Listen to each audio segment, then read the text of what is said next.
नमस्कार, बहुत बहुत स्वागत है आप सभी का। आप देख रहे हैं लोकतंत्र 2014 और मैं हूं प्रीति। महाराष्ट्र में बीजेपी के 3 दिग्गज प्रचार अभियान में उतरे तो कांग्रेस अध्यक्ष सोनिया गांधी ने रैलियों की शुरुआत की। उधर हरियाणा में कांग्रेस उपाध्यक्ष राहुल गांधी ने कमान संभाल रखी है। लोकतंत्र में ये खबरें हम विस्तार से दिखाएंगे। शुरुआत कर लेते हैं सुर्खियों के साथ। महाराष्ट्र के प्रचार अभियान में उतरे दिग्गज। प्रधानमंत्री ने कहा, सरहद पर गोलीबारी पर राजनीति कर रहा है विपक्ष। महाराष्ट्र में सोनिया गांधी की पहली रैली। शिवसेना और बीजेपी पर मिली भगत का लगाया आरोप।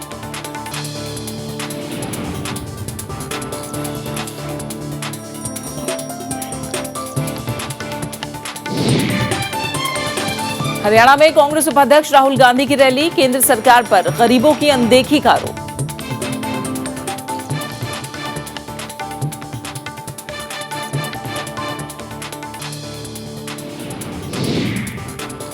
नितिन गडकरी को आज शाम तक देना होगा चुनाव आयोग को जवाब। पेड न्यूज और रिश्वत रखने की सलाह पर मिला था नोटिस।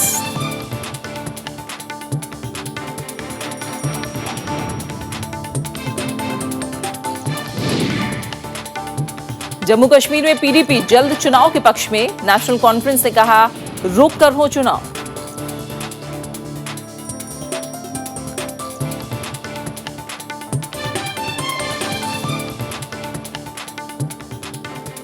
और शुरुआत कर लेते हैं महाराष्ट्र के सियासी समर के साथ।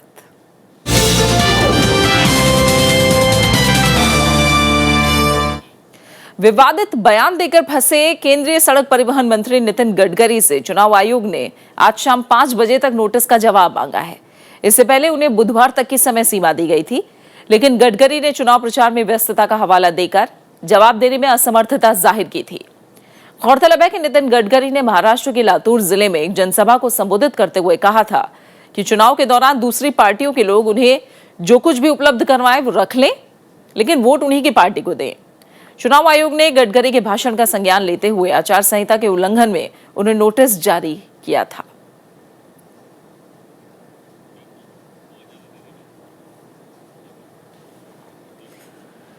बीजेपी ने महाराष्ट्र में अपनी पूरी ताकत झोंक दी है।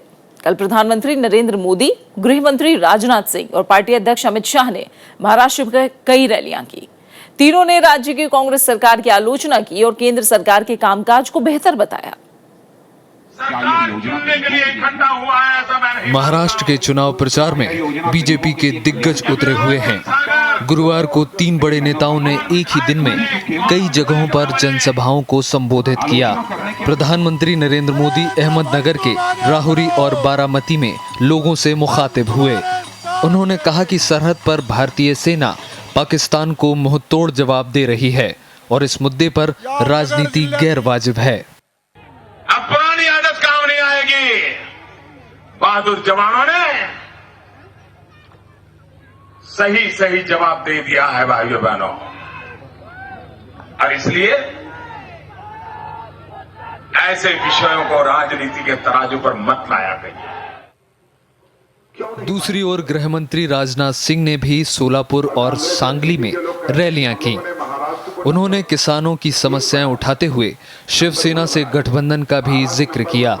महाराष्ट्र की राजनीति को एक नया डायमेंशन, एक नया आयाम देने का काम यदि किसी ने किया था तो हमारे स्वर्गीय बाला साहब ठाकरे ने किया था, इसलिए मैं उनकी याद कर रहा हूं। आज शायद यदि वह होते बाला साहब ठाकरे तो यह भाजपा और शिवसेना युति टूट नहीं पाती। बहनों भाइयों, मैं दावे के साथ मैं कह सकता हूं। पार्टी अध्यक्ष अमित शाह ने भी वर्धा और अमरावती में रैलियां की। उन्होंने राज्य सरकार पर जनता की अनदेखी का आरोप लगाया। महाराष्ट्र के कृषि प्रधान पूरे देश के कृषि प्रधान हैं, श्री शरद पवार जी। यहां उनका शासन है। जिला पंचायत, तालुका पंचायत, सब जगह पे राष्ट्रवादी और कांग्रेस है। फिर भी हर साल 3,700 किसान महाराष्ट्र में आत्महत्या करते हैं। चुनाव से ऐन पहले महाराष्ट्र में बीजेपी ने शिवसेना से 25 साल पुराना गठबंधन तोड़ने का फैसला किया।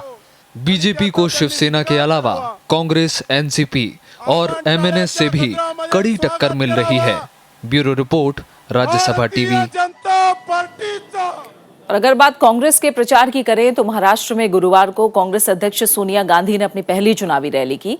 उन्होंने बीजेपी, शिवसेना और एनसीपी पर अवसरवादी होने का आरोप लगाया है। सोनिया गांधी ने कहा कि दोनों पार्टियां चुनावी फायदे के लिए अलग अलग होने का दिखावा कर रही हैं। महाराष्ट्र में गुरुवार को चुनावी प्रचार करने पहुंची कांग्रेस अध्यक्ष सोनिया गांधी ने केंद्र सरकार की तीखी आलोचना की। औरंगाबाद की रैली में उन्होंने बीजेपी पर दोहरा चरित्र अपनाने का आरोप लगाया। सोनिया गांधी ने कहा कि बीजेपी पहले यूपीए की जिन नीतियों की बुराई करती थी, अब उन्हीं को नाम बदलकर लागू कर रही है। 60 साल के कामों के हिसाब के प्रमाण पत्र की किसी से जरूरत नहीं। कांग्रेस के 60 साल का हिसाब तो सबके सामने है। सोनिया गांधी ने राज्य सरकार के 15 साल के कामकाज की भी तारीफ की। उन्होंने महाराष्ट्र के विकास को गुजरात से बेहतर बताया। सोनिया गांधी ने बीजेपी पर समाज को तोड़ने का आरोप लगाया। उन्होंने कहा कि बीजेपी, शिवसेना और एनसीपी के बीच पर्दे के पीछे मिली भगत है। भाजपा और शिवसेना एक दूसरे की आलोचना कर रहे हैं। यही नहीं, कल तक जो हमारे साथ थे वे भी चुनाव के बाद किससे हाथ मिलाएंगे, उनसे भी मैं आपको सावधान करना चाहती हूँ। इनके इरादे आपको याद रखना कि इनके इरादे एक है, इनका मकसद एक है। इन्हें सिर्फ कुर्सी से मतलब है।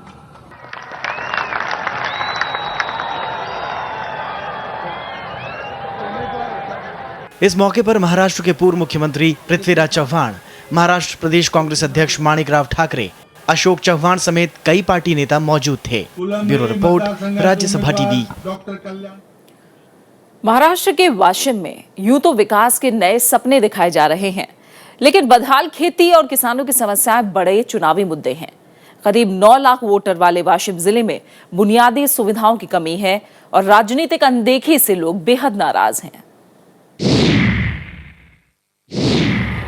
वाशिम का इलाका खेती किसानी का इलाका है।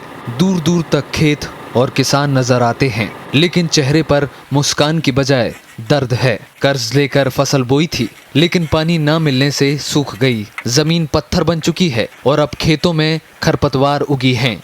उम्मीद थी कि सरकार कर्ज माफ कर कुछ राहत देगी, लेकिन वो उम्मीद भी टूट गई। पानी नहीं है, इस वजह से ये फसल चली गई। बैंक का कर्ज आप देना कहाँ से? देना तो पड़ता, लेकिन कहाँ से देना?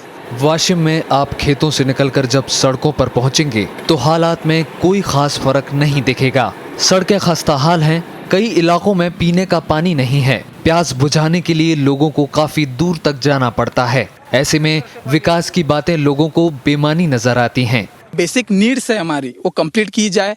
हम हमारे गवर्नमेंट से या दरख्वास्त करते हैं कि ये पूरी जितनी जल्दी हो सके। ज्यादा कुछ नहीं चाहिए, बस basic need, electricity, water, street light, road. Washim जिले में कुल 3 विधानसभा सीटें हैं। 2009 में यहाँ रिसोड विधानसभा क्षेत्र से कांग्रेस जीती थी।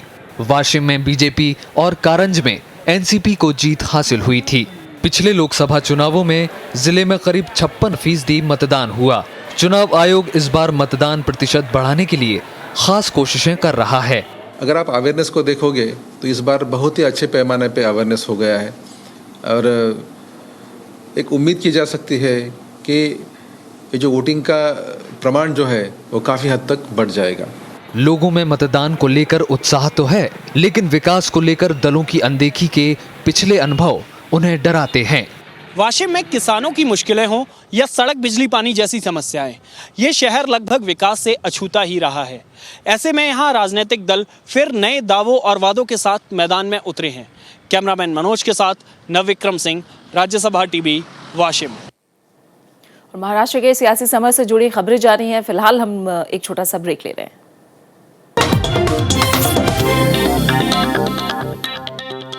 ब्रेक के बाद आपका स्वागत है।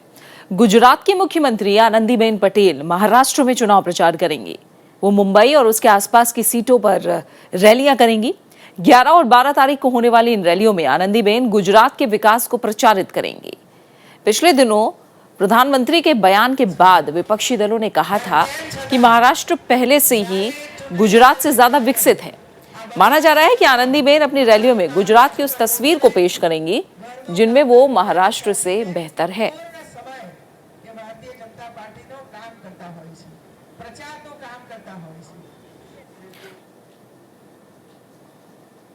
और जिले के समीकरणों की बात करें तो साकरी सोलर पावर प्लांट के चलते उत्तरी महाराष्ट्र का साकरी इलाका विश्व मानचित्र पर आ गया है। लेकिन इतने बड़े प्लांट के बावजूद विडंबना ये है कि यहाँ के बाशिंदों को दिन रात बिजली की कमी से जूझना पड़ता है। इन चुनाव में ये मुद्दा काफी बड़ा बन गया है। दूर तक लगे ये सोलर पैनल सूरज की गर्मी से बिजली बनाने के लिए दुनिया में मशहूर हैं।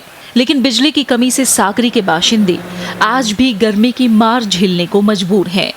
24 घंटे में 8 घंटा लाइट मिलती है। धूप ज्यादा पड़ता है, वो पानी मिलता नहीं।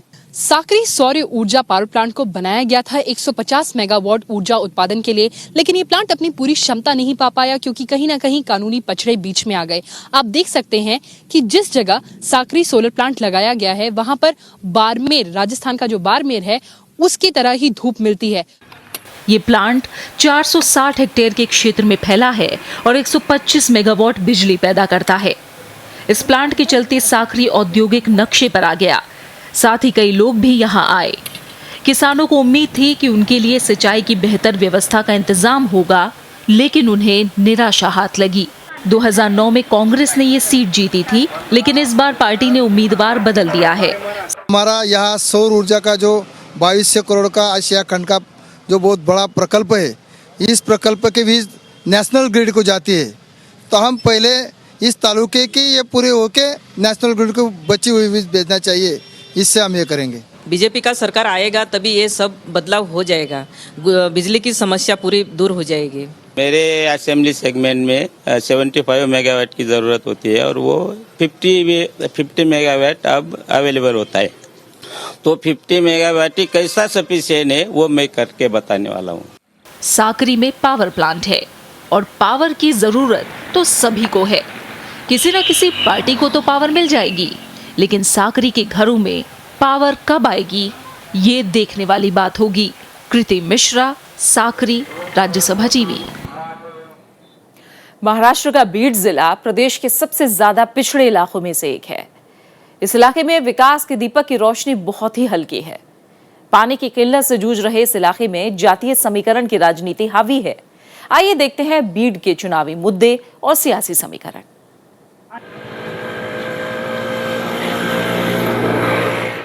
महाराष्ट्र का बीड जिला विकास की चमक धमक बड़े शहरों से होते हुए बीड तक आते आते धुंधली हो जाती है। खस्ता हाल सड़कें, बिजली की कमी, उद्योगों के अभाव में बेरोजगारी और हर साल सूखे की मार के चलते तबाह होते किसान। अब बीड का यही वर्तमान है। हालात ये है कि पानी के लिए लोगों को कई दिनों का इंतजार करना पड़ता है।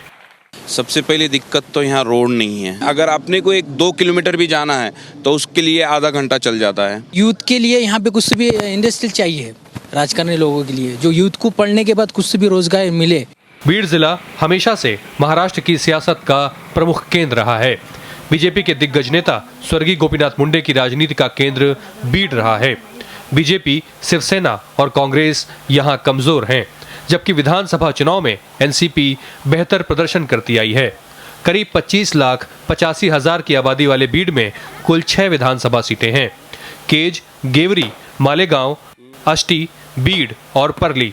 इनमें से परली को छोड़कर सभी सीटों पर एनसीपी काबिज है। बीड लोकसभा क्षेत्र से गोपीनाथ मुंडे की खाली हुई सीट के उपचुनाव में बीजेपी ने उनकी छोटी बेटी प्रीतम मुंडे को उतारा है, तो वहीं मुंडे के ही भतीजे धनंजय मुंडे इस जिले की परली विधानसभा सीट से अपनी चचेरी बहन और गोपीनाथ मुंडे की बड़ी बेटी पंकजा के खिलाफ चुनाव मैदान में हैं। यहाँ पे जो भी विकास का काम हुआ है वो केवल और केवल मेरे पिताजी ने, गोपीनाथ मुंडे जी ने किया हुआ है। तो लोगों का एक किस्म का विश्वास है कि उनका ये कार्य आगे ले जाने की क्षमता उनकी बेटियों में है। मैंने यहाँ की जिम्मेदारी न होते हुए भी लोगों के बीच में रह के लोगों की जो मूलभूत समस्या है वो समस्या का हल करने की हमने कोशिश की। यहाँ बीजेपी को सहानुभूति लहर के भरोसे कामयाबी की उम्मीद है। प्रणब गोस्वामी, राज्यसभा टीवी, बीड।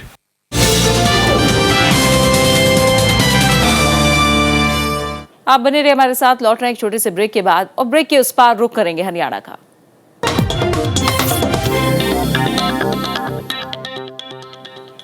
ब्रेक के बाद आपका स्वागत है, और अब बात हरियाणा के चुनावी रण की।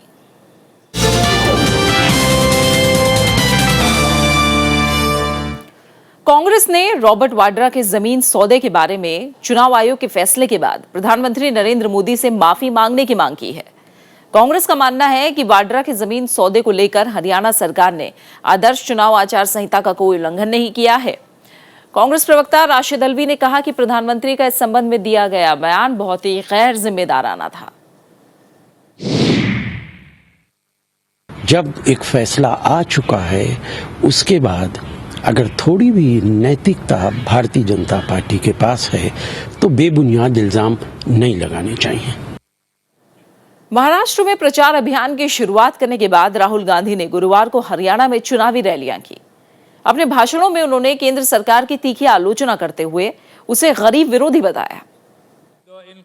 राहुल गांधी आज हरियाणा में थे। उन्होंने फिरोजपुर के झिरका और रेवाड़ी में जनसभाएं की। साथ ही राहुल गांधी ने केंद्र सरकार पर गरीबों की अनदेखी का आरोप लगाया। गरीब शब्द उनके मुंह से निकलता ही नहीं। उद्योगपतियों के लिए करते हैं, अपनी मार्केटिंग के लिए करते हैं, और आप देखना आने वाले समय में क्या होता है हिंदुस्तान में। उद्योगपतियों के लिए हिंदुस्तान चलेगा। राहुल गांधी ने बीजेपी पर यूपीए की जनहित योजनाओं को अपनी राजनीति के लिए बदलने का आरोप लगाया। दूसरी तरफ झज्जर में कांग्रेस सांसद दीपेंद्र सिंह हुड्डा ने भी एक रोड शो किया। उन्होंने यहां विपक्ष की आलोचना करते हुए हरियाणा में कांग्रेस सरकार की उपलब्धियां गिनाई। हरियाणा में मुख्यमंत्री चौधरी भूपेंद्र सिंह हुड्डा जी हैं, जिनके नेतृत्व में पिछले 9-10 वर्ष के अंदर हरियाणा के अंदर विकास के लिए और सभी वर्गों की भलाई की नीयत से, अच्छाई की नीयत से काम हुआ है। कांग्रेस हरियाणा में अपने कार्यकाल के कामों के साथ ही केंद्र सरकार की नीतियों की आलोचना करके जनता के बीच जा रही है। Bureau report, Rajya Sabha TV. और आज हरियाणा के भिवानी जिले की बात करेंगे। ये जिला वैसे तो कांग्रेस का गढ़ माना जाता रहा है। पूर्व मुख्यमंत्री बंसीलाल इसी क्षेत्र से आते थे, लेकिन इस बार कांग्रेस को यहां आईएनएलडी से कड़ी टक्कर मिल रही है। दूसरी तरफ इस बार बीजेपी को भी कम नहीं आंका जा सकता। राजस्थान की सीमा से लगा हरियाणा का भिवानी जिला। यहां आपको एक तरफ जहां आधुनिकता देखने को मिलेगी तो दूसरी तरफ गुजरे जमाने की यादें। कुल मिलाकर एक परिवर्तन के दौर से गुजरता छोटा शहर। जगह जगह पर प्रत्याशी चुनावी सभा कर रहे हैं। इस जिले में विधानसभा की 6 सीटें हैं। लोहारू, तोशाम, भिवानी, दादरी, बाठड़ा और बुआनी खेड़ा। ये इलाका बंसीलाल के जमाने से कांग्रेस का गढ़ रहा है और आज भी यहाँ की 6 सीटों में से 3 सीटों पर बंसीलाल परिवार के सदस्य ही कांग्रेस के प्रत्याशी हैं। Till today, whatever development has taken place either in the regime of Mr. Bansilal, the former chief minister, from 68 to 75, and thereafter the only chief minister who has taken care of the public is Mr. Bhupender Singh Hooda. वहीं चौधरी ओम प्रकाश चौटाला की party Indian National Lokdal Congress के दावों को सिरे से खारिज करती है। हीरा चौक वो टाइम था कि 12-12, 1-1 बजे तक खुला रहता था। आज 9 बजे बंद हो जाता है। इतने बदमाश यहाँ पे घूमते हैं। कानून व्यवस्था किसी भी प्रकार से नहीं है। व्यापारी बड़ा है, सुरक्षित समझता है। केंद्र में मोदी सरकार आने के बाद बीजेपी भी इस क्षेत्र में पांव जमाने की सोच रही है। उसका एजेंडा भी विकास है। विशेषकर भिवानी का मुद्दा ये है कि यहाँ का विकास बिल्कुल नहीं हुआ। 10 साल तक कांग्रेस की हुड्डा की सरकार रही, लेकिन भिवानी जिला और खासकर भिवानी विधानसभा पूरी तरह उपेक्षित रहे। कुल मिलाकर भिवानी में इस बार मुकाबला त्रिकोणीय होने की उम्मीद है। सभी दल अपनी अपनी जीत को लेकर आश्वस्त हैं। भिवानी जिले की राजनीति बंसीलाल परिवार के इर्द गिर्द घूमती रही है। इस बार भी चुनाव में बंसीलाल परिवार के 3 सदस्य अलग अलग विधानसभा क्षेत्रों से चुनाव लड़ रहे हैं। यहाँ की जनता को फैसला करना है कि वापस बंसीलाल परिवार के लोग ही इनके नुमाइंदे होंगे या फिर इस बार जनता नए नुमाइंदों को विधानसभा में इनकी आवाज़ उठाने का मौका देगी। सुधांशु के साथ रविंद्र सिंह छोरान, राज्यसभा टीवी। और हरियाणा के सियासी समर के बाद रुख जम्मू कश्मीर का, जहां विधानसभा चुनाव कराने को लेकर हालात का जायजा लेने गए उपचुनाव आयुक्त विनोद जुत्शी से गुरुवार को नेशनल कॉन्फ्रेंस और पीडीपी नेताओं ने मुलाकात की। सत्तारूढ़ दल ने जहां वर्तमान स्थितियों का हवाला देते हुए कहा कि फिलहाल आपदा से प्रभावित क्षेत्रों में पुनर्निर्माण और पुनर्वास पर ध्यान देने की जरूरत है और चुनाव आयोग से कुछ समय बाद चुनाव कराने की दरख्वास्त की। वहीं पीडीपी ने अपना पक्ष रखते हुए कहा कि चुनाव में किसी भी तरह की देरी से जनता के बीच गलत संकेत दिया जाएगा, इसलिए निर्धारित समय सीमा में ही चुनाव कराने चाहिए।